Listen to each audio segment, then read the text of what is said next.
Капитулација и трагедија за Македонија.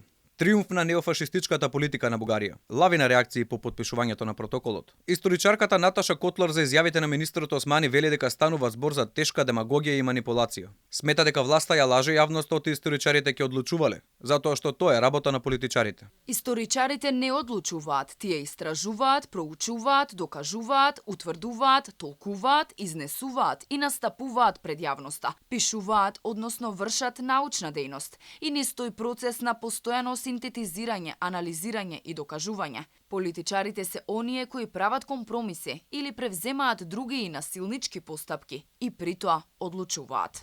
Професорката додава дека ни се случува фалсификување на македонската историја и самобит, додека пак професорот Рајковчевски од Факултетот за безбедност смета оти Бугарија и денес е фашистичка држава, не само историски. Говорот на омраза е државна политика на Бугарија преовладува во целата содржина на протоколот.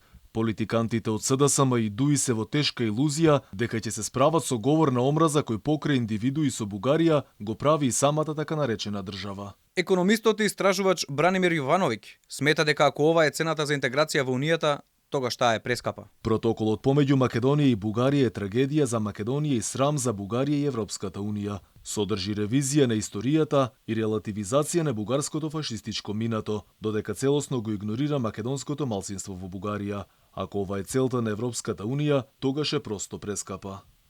По потпишувањето на билатералниот протокол, власта целосно ја игнорираше како домашната, така и европската академска и експертска јавност која со месеци предупредуваше за штетноста и фаталноста на предлог решенијата за спорот со Бугарија.